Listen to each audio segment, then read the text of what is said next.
guidance, rules follow. Everybody please pay attention. మనం ఎప్పుడు కూడా రోడ్డుకి లెఫ్ట్ వైపు మాత్రమే నడవాలి. అందరూ కూడా రోడ్డుకి లెఫ్ట్ వైపు మాత్రమే దూరంగా నడవాలి. రోడ్డు మధ్యలో కానీ రైట్ సైడ్ కానీ ఎవరు వెళ్ళకూడదు. అట్లాగే అందరూ కూడా జెండా దర్శించారు కాబట్టి కూడా జెండా విడవకుండా జాగ్రత్తగా పట్టుకోండి. So that is our pride. మనం దాన్ని కంపల్సరీ అందరూ జాగ్రత్తగా తీసుకుని వెళ్ళడం చాలా చాలా ముఖ్యం. మన ఫోటోస్ మన దీనికంటే కూడా జెండాని జాగ్రత్తగా తీసుకుని అందరూ ఎక్కడ కూడా ఏమాత్రం కోఆర్డినేషన్ పెట్టుకోకుండా అందరూ కూడా మంచి ఎన్ని వేల మంది ఉన్నా కూడా అందరూ కూడా దాన్ని జాగ్రత్తగా తీసుకుని వెళ్ళాల్సిన బాధ్యత మనందరిది. So that is the highest priority for today. So దయచేసి అందరూ కూడా ఆ గైడ్ లైన్స్ ఫాలో అవ్వండి. ఎవరి టీమ్స్ వరకు కలిసి ఉండడానికి ప్రయత్నించండి. సో మన బ్యానర్స్ పట్టుకున్నా ఏదైనా కూడా జెండా అయితే మస్ట్ ప్రయారిటీ. సో దాన్ని జాగ్రత్తగా తీసుకెళ్ళాల్సిందిగా కోరుతున్నాం. Thank you so much.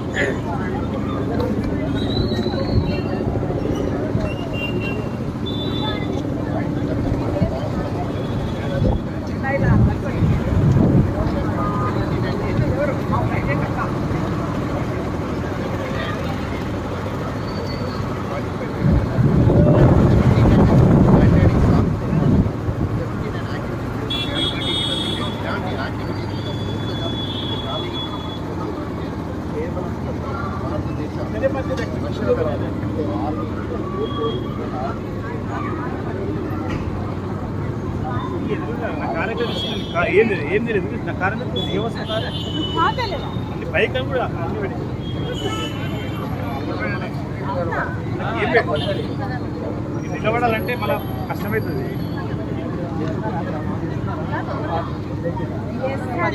నడుస్తుంది సార్ రెగ్యులర్గా.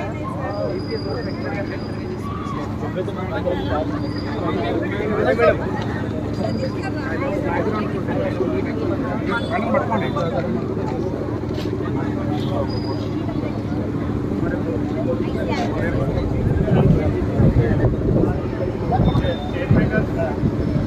అందరికీ నమస్కారం. Happy morning. Lions Club Vanasthalipuram.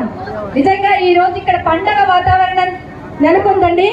స్వాతంత్ర దినోత్సవం సందర్భంగా 79వ స్వాతంత్ర దినోత్సవాన్ని మనం ఇక్కడ చాలా చాలా అద్భుతంగా జరుపుకుంటున్నాము.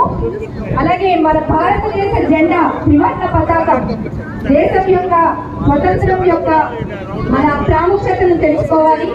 ఐక్యత మరియు వివిధ సంస్కృతులను మనకి సూచిస్తుంది. ఈ త్రివర్ణ పతాకం గురించి మనం అందరం కూడా కొంచెం తెలుసుకుందాం. ఎగువ ఉన్న కాషాయ రంగు త్యాగానికి